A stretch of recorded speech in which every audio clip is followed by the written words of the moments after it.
Welcome to the City Current Show. I'm your host, Jeremy Park. We're always honored to bring you inspiring stories of individuals and organizations making a difference, empowering the good, and we love talking about the Salvation Army in Nashville. We're honored to have with us Captain Philip Canning, the area commander for the Salvation Army in Nashville. How are you doing? Good morning, Jeremy. I'm doing well. Thank you so much for having me. Absolutely. Amazing long legacy when you look at the Salvation Army and the Salvation Army in Nashville, over 130 years. Give us some history. Let's start with some history and some context. Yeah, so the Salvation Army has been a part of the Nashville community since 1890. So 133 years we have called Nashville home. And so we've been a part of this wonderful community since then, and see this city just take off. Has been amazing to experience, and we're excited to be a part of what's happening in Nashville. Not only have we been a part of its past, we're currently a part of it, and we look forward to the great future Nashville has. Absolutely. Let's go ahead and dive in, because you all cover a wide variety of areas when you look at stepping in, empowering the good. So talk about overall the mission, and then we'll dive into the programmatic pieces.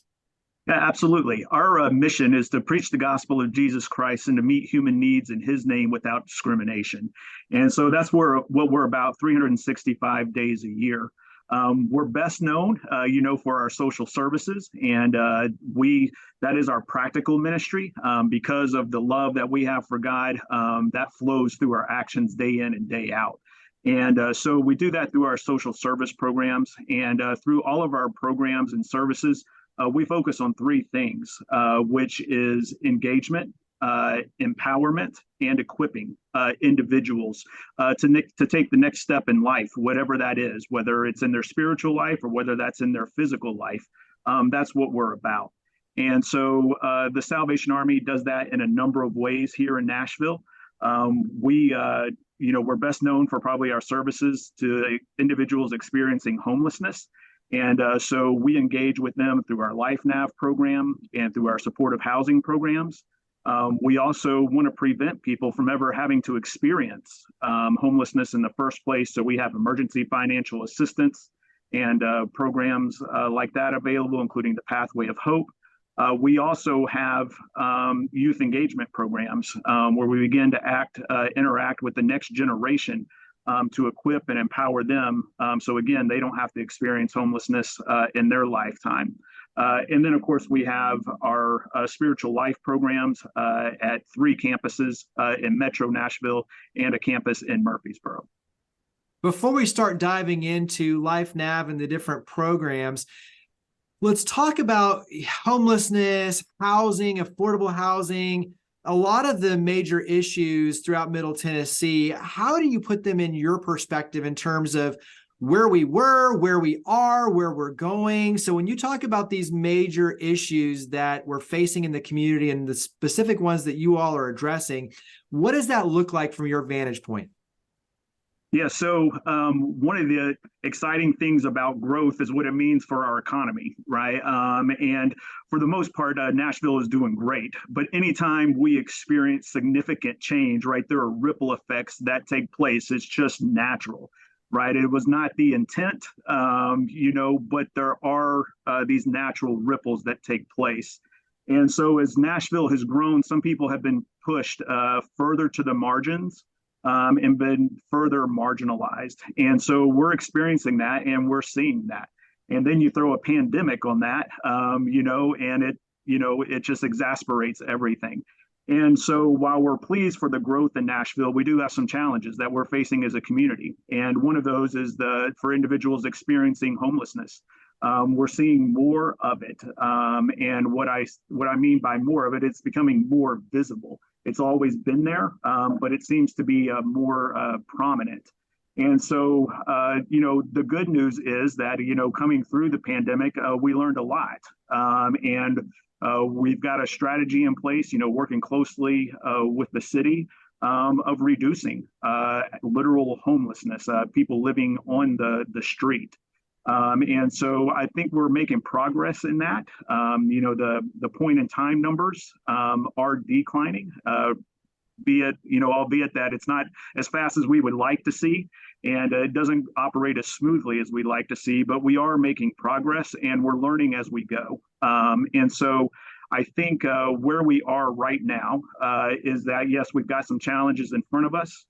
We are making progress. It is bumpy progress, but we are overall moving in the right direction, and we can never let our guard down. We never arrive. We've got to remember that. Even once we see a drastic reduction, which I'm confident we will, we got to keep our guard up and know that homelessness is always just the next paycheck away for individuals in our community. So let's go ahead and dive into LIFNAV. Yeah, so LIFNAV is what we call our street engagement program. This is a program that we have in place that engages with individuals that are living in encampments or on the street. And so this is what most people associate with homelessness, is that individual or that family. And so our LIFNAV team engages them. And what we mean by engagement is that we meet them where they are, and we do so in a non-judgmental way. Our first engagement is often over a meal. So we provide a hot meal service to individuals on the street, and that is done for more than just providing a hot meal. It's done to start a conversation and to begin to build a trusting relationship with the individual. And then from that point, we start to have conversations about a path to permanent housing.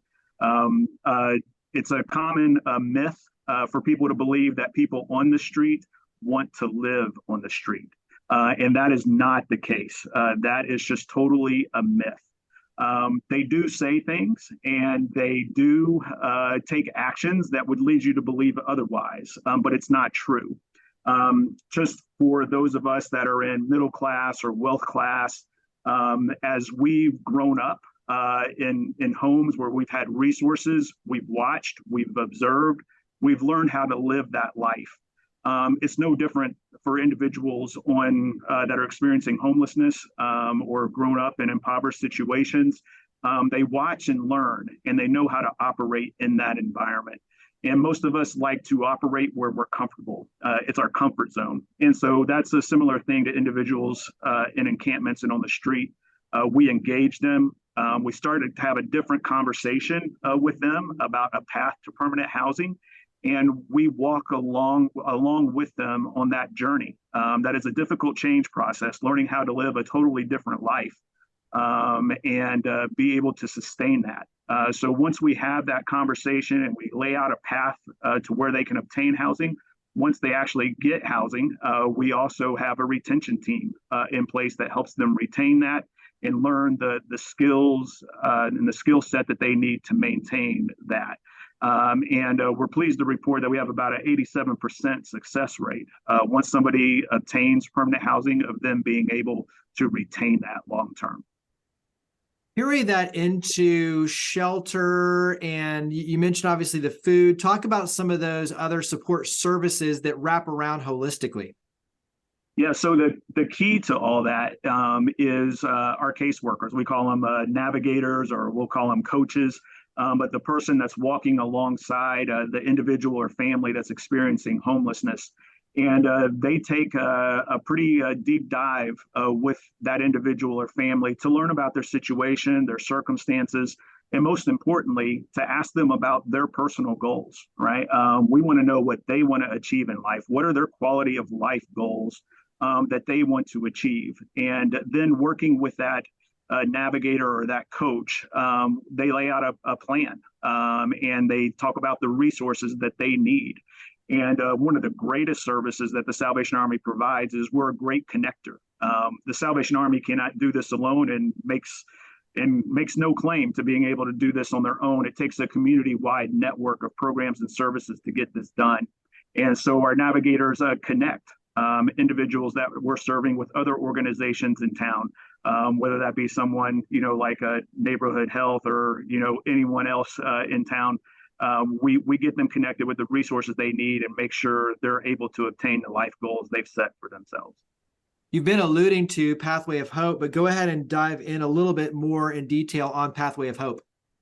Yeah, so Pathway of Hope is a program that that targets conditions that cause poverty in our community. And it takes a two-generation approach, meaning it works with a parent and the children directly in that.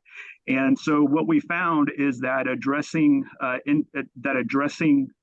issues related to poverty do not occur at one generation, right? You can't just deal with the parent and expect the child to not have to experience poverty, and vice versa. You can't just deal with the child. It takes a whole family. You gotta involve the entire household to make that change happen.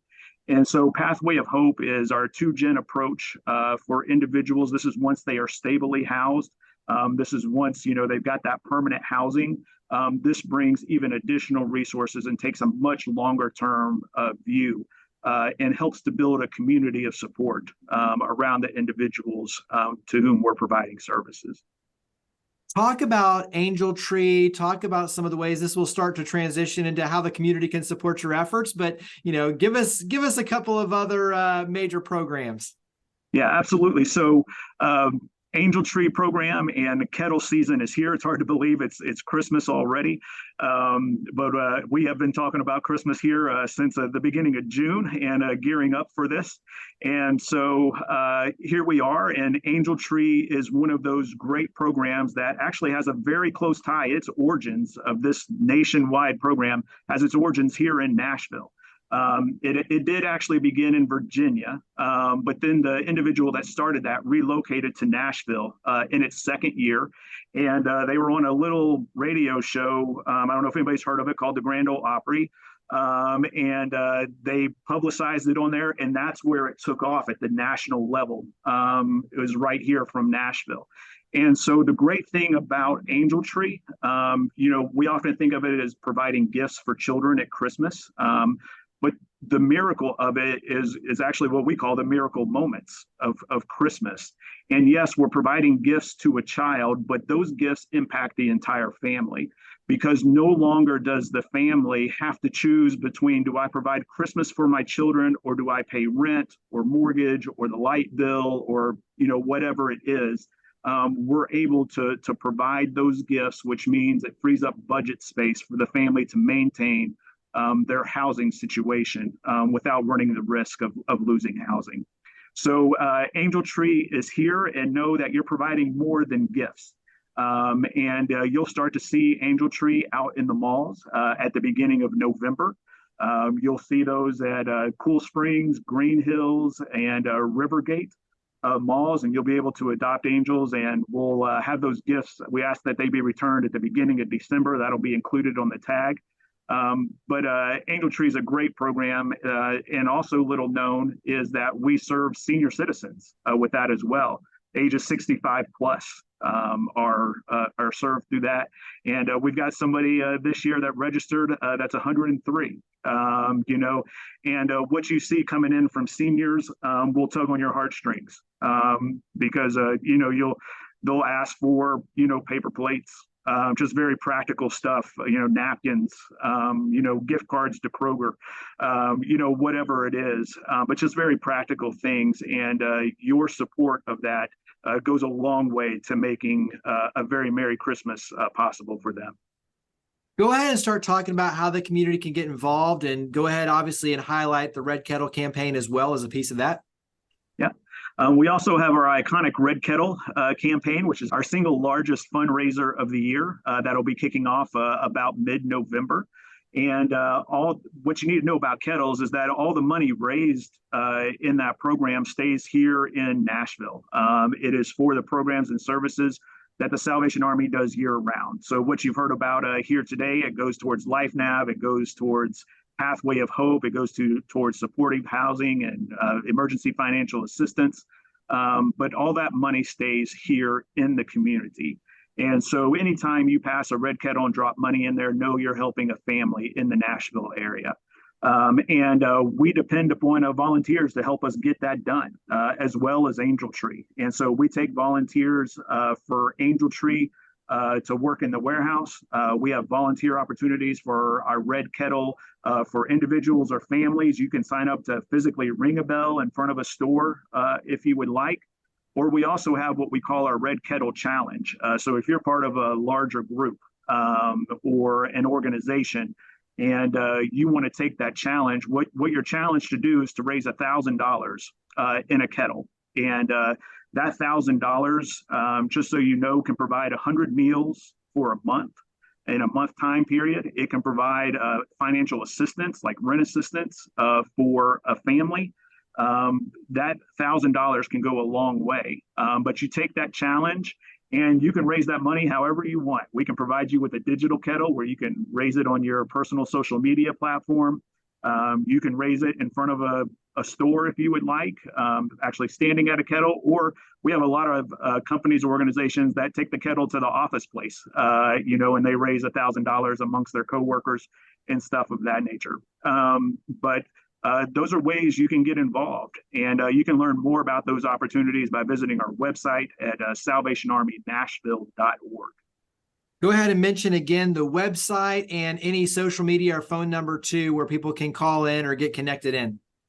Yeah, so the best place to get all of our information is our website at salvationarmynashville.org. You can also find us on Facebook and Instagram as well by searching Salvation Army Nashville. That makes it easy. Captain Philip Canning, thank you for all you and your amazing team do. Thank you for coming on the show. Yeah, thank you so much, Jeremy. It's been a pleasure. Higginbotham Insurance and Financial Services is proud to power the City Current Show.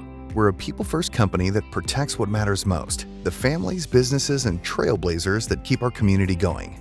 As one of the nation's top independent insurance firms, Higginbotham is a single-source solution for business insurance, employee benefits, HR services, and personal insurance that's customized for you.